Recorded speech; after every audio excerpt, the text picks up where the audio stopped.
Bon après-midi à tous. Donc, c'est l'essor de sinologie européenne et Michel Boeing. Donc, parce que la sinologie en Europe a passé par plusieurs étapes pour devenir donc la sinologie spécialiste.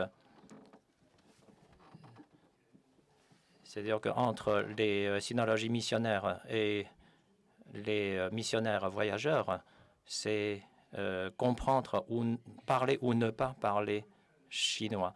Et la distinction entre la sinologie missionnaire et la sinologie spécialiste, c'est que le dernier est enseigné dans les universités et ils ont adopté donc des méthodologies scientifiques. Et le point marquant, bien sûr, c'est la création de cette chaire d'études chinoise. Et le personnage représentatif, bien sûr, c'est Rémusa. Mais quelle est la connexion académique entre les deux sinologies? Et je crois que cette connexion entre les deux sinologies, sinologie missionnaire et sinologie spécialiste, c'est justement Michel Boeing. Donc, l'étude chinoise de Boeing a fortement influencé le parcours de Rémusa. Michel Boeing est né dans une bonne famille. Il a commencé par apprendre la médecine. Il est devenu missionnaire et il est allé à Macao et il s'est installé sur l'île de Hainan. Après la fin de la dynastie Ming, il est resté fidèle donc à une petite cour. C'est la fin de la dynastie des Ming et l'empereur l'a empêché à Rome pour demander secours, en quelque sorte. Donc ça, c'est un manuscrit que j'ai trouvé. C'est une nouvelle découverte de notre part.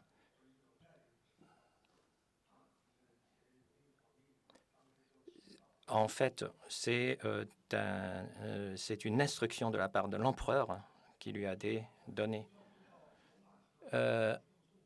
Quand Michel Boeing est rentré à Rome, il est négligé et il n'a pas été reçu parce que à l'époque, la dynastie des Qing a envoyé aussi un autre envoyé à Rome. Donc, il est toujours habillé en tenue de Ming.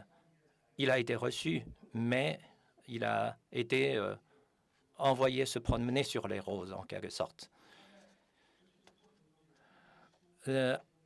Pendant son séjour à Rome, il a écrit plusieurs livres et les publié. On n'a pas trouvé l'auteur de ce dessin. Mais pour moi, c'est Michel Boeing qui l'a fait. Donc, il y avait son autoportrait et le portrait des paysans ou des militaires qu'il a rencontrés en Chine. Il y a un document très important, c'est l'empereur qui est en haut à gauche. Il n'y a jamais eu de portrait de l'empereur et de l'impératrice. On ne les a pas nommés, mais parce que l'impératrice est une catholique et il a également réalisé ses portraits. C'est donc les deux impératrices, Huang et Ma, qui représentent donc cette fin de la dynastie des Ming. Donc, il est allé à Rome pour demander secours, mais sans succès. En 1656, il a quitté l'Europe Donc, il est rentré en Chine avec les lettres de l'empereur et de l'impératrice. Mais à Macao, quand il est arrivé à Macao, il est tout à fait malheureux parce que c'est l'armée des Qing qui occupait le Macao, qui lui a refusé l'accès à la Chine. Et il a cherché d'autres moyens de rentrer en Chine, mais ça n'a pas marché. Et il est tombé malade et finalement décédé. Il est décédé près de la frontière avec la Chine. Et maintenant, c'est l'introduction, c'est l'arrivée en Occident, l'écriture chinoise. Parce que Da Cruz a parlé de l'écriture de la langue chinoise en Occident. Il dit qu'ils n'ont pas de lettres, ils n'ont que des caractères, et chaque caractère exprime un objet ou une chose, la terre, le ciel ou l'homme. C'est la première fois qu'on parle de la langue chinoise en Occident. Et les caractères chinois apparaissent pour la première fois dans une publication occidentale. C'est dans ce livre. C'est des caractères venant du Japon. Et c'est un courrier, en fait. Et dans ce courrier sont apparus 6 caractères chinois. C'est la première fois que les caractères orientaux, chinois ou japonais, sont apparus dans une publication occidentale. Mais c'est dans cet ouvrage de la Chine illustrée de Kircher qu'il y a l'apparition systématique des caractères chinois. Cet ouvrage est divisé en 6 parties. Dans la première partie, il a présenté la stèle mise au jour à Xi'an. Et y compris une reproduction ancrée de cette stèle. Bien sûr, là, il s'agit d'une photo de cette reproduction ancrée de l'inscription de stèles. C'est la première fois en Europe que des caractères chinois apparaissent en grand nombre dans la publication en Occident. Il y a aussi la phonétisation des caractères sur cette stèle. Michel Bohin, ce qu'il a fait, c'est-à-dire qu'il a marqué 29 colonnes et de haut en bas, il a attribué des numéros à chaque caractère chinois. Donc, il y a un numéro de colonne et un numéro pour chaque caractère. Ainsi, on arrive, il y a en tout cas au total 1561 caractères et chaque caractère est numéroté. On peut ainsi localiser précisément la localisation de chaque caractère. Et il a mené 3 recherches sur chaque caractère. D'abord, c'est la phonétisation de chaque caractère. Le deuxième travail qu'il a fait, c'est l'explication, paraphrase, de donner une paraphrase à chaque caractère. Et le troisième travail, c'est d'expliquer dans l'ensemble le texte. Donc, ce matin, Isabelle a abordé aussi ce sujet. Nous voyons à gauche, justement, c'est le texte avec son numérotation. Donc, à mes yeux, c'est la première fois en Europe qu'un dictionnaire chinois apparaît en Europe. Bien sûr, on a séparé le chinois du latin, mais c'est une grande contribution de Michel Bohin à la sinologie européenne. En 1670, eh bien, son ouvrage est apparu en version française avec le dictionnaire. Mais qui est l'auteur de cette version française? On ne le sait toujours pas. Rémusat, il a eu accès justement à cet ouvrage présentant la stèle de Xi'an, mais cet ouvrage comprend également une carte. Il y a aussi une image de croix, et avec ces 9 caractères, qui veut dire stèle chinois, Da Qin, Jing Jing Liu Xing, Zhongguo Bei, ces 9 caractères chinois. Kircher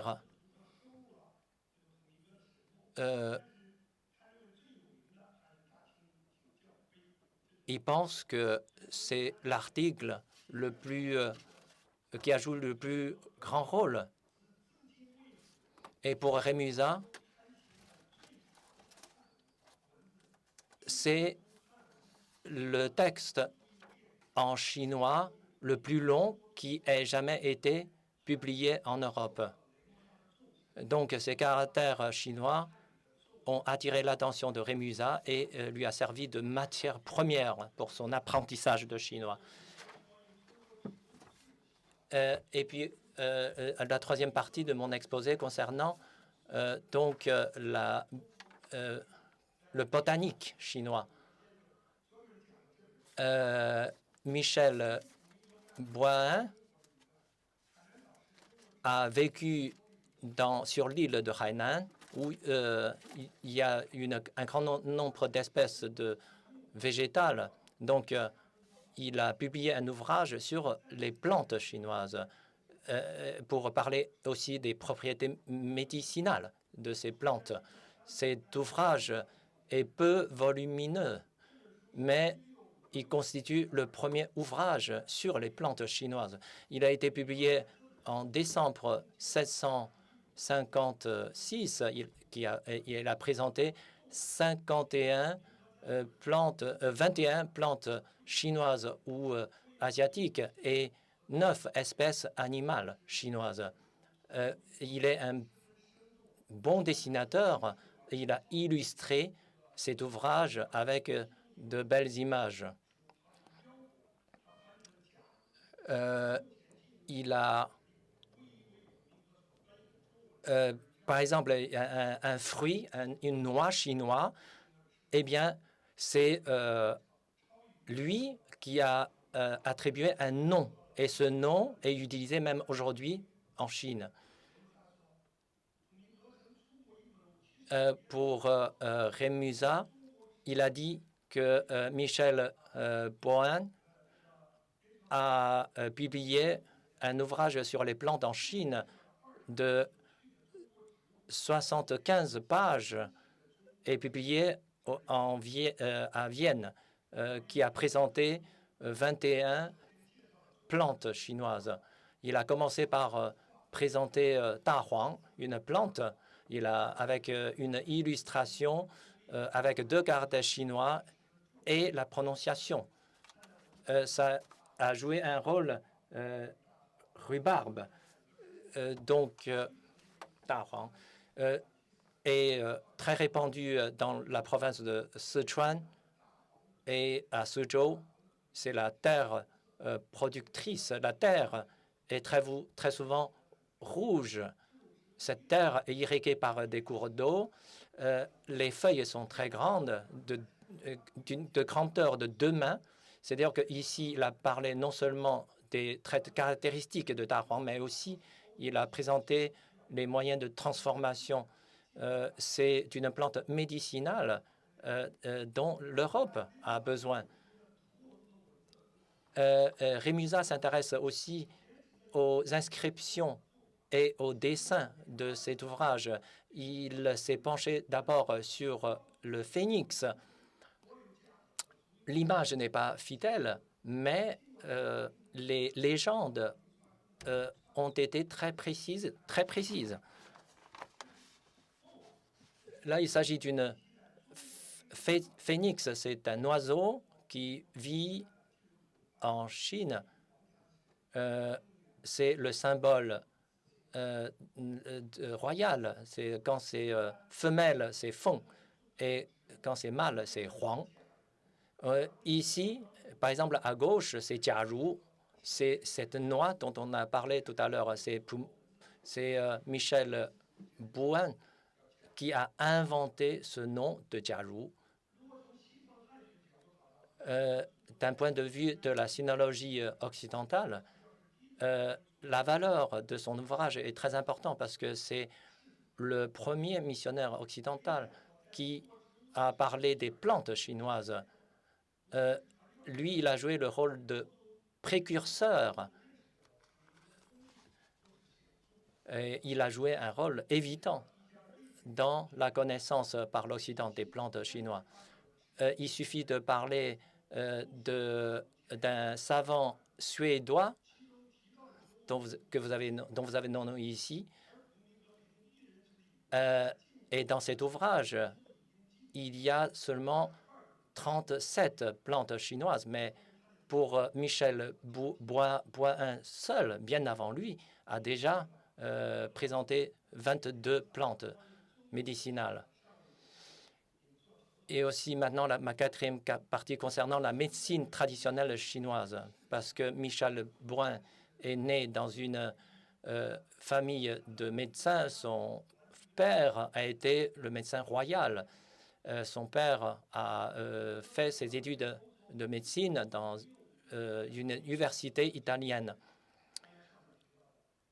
Après, on a dit que Michel Bouin, dans son ouvrage sur les plantes chinoises, a déjà parlé de certaines plantes médicinales, par exemple gingembre ou tahuang, etc., et ont présenté les propriétés médicales de ces plantes.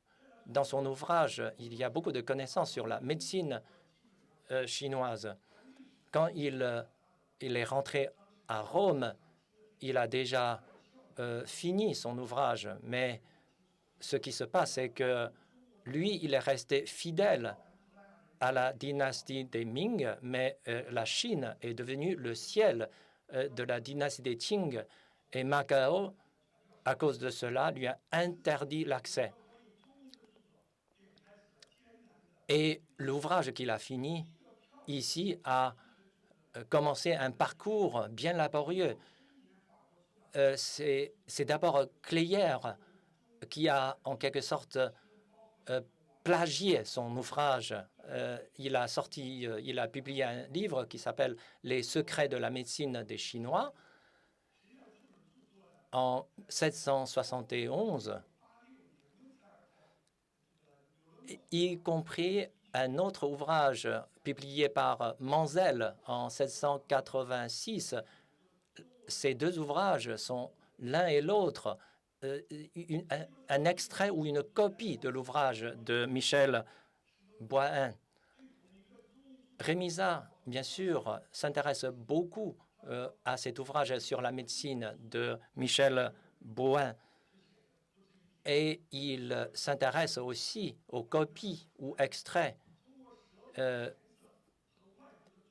Par exemple, il a parlé aussi donc de cet ouvrage sur les techniques de ausculter la langue pour réaliser des diagnostics.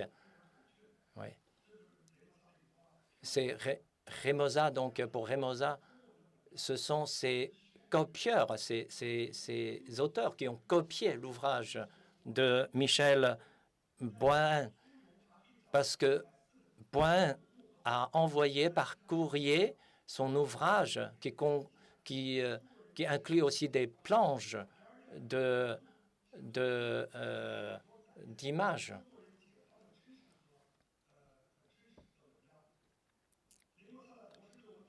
La thèse de Rémusat s'intitule l'étude de la langue et de diagnostiquer des maladies à travers l'état de la langue.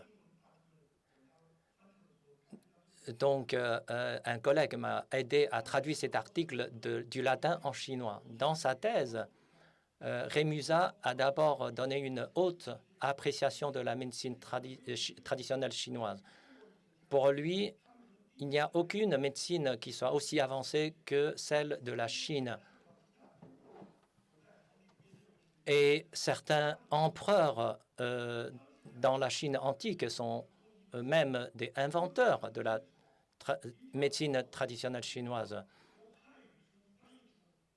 Et pour Rémusat, l'ouvrage sur la médecine de Michel Bouin est le plus facile à comprendre. La thèse de Rémusat, en fait, constitue une traduction et une présentation des techniques de auscultation de langue qui est présentée par Michel Bouin.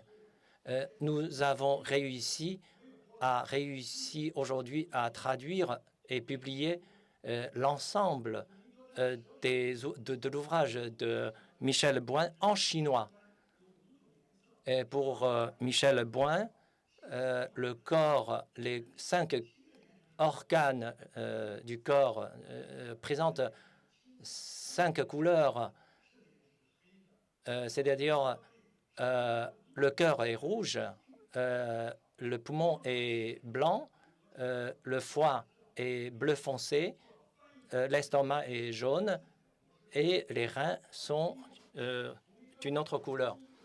Et il y a une interprétation de chaque couleur. Par exemple, la couleur blanche de la langue traduit une maladie de l'estomac et de la rate. La gestion est difficile. Et quand la langue est blanche et muqueuse et qui tourne au jaune, traduit une faiblesse de l'estomac. Il a ensuite interprété aussi la couleur noire de la langue, c'est-à-dire si le centre de la langue tourne au noir, cela traduit un excédent d'eau. Il n'y a plus de distinction entre yin et yang. Et pour le pouls, il fait la distinction entre pouls superficiel, pouls profond et pouls puissant et faible alternativement. Dans sa thèse, Rémusat a dit ceci. Pour les Chinois, la couleur noire de la langue est un symbole le plus malheureux pour les Chinois. C'est très dangereux. Donc, quand le pouls est léger, il faut faire transpirer. Et il a parlé aussi de la couleur rouge de la langue, les maladies qu'il peut traduire.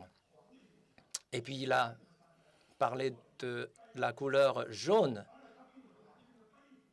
Il a traduit certains ouvrages de Michel Bouin.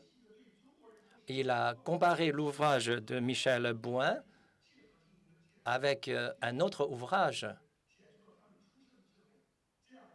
Et pour tirer la conclusion que l'un et l'autre ont rédigé un ouvrage qui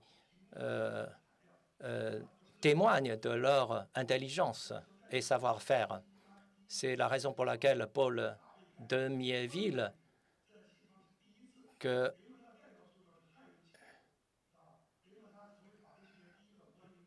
voilà, Rémusat, qui a été le premier titulaire de la chaire de l'étude chinoise,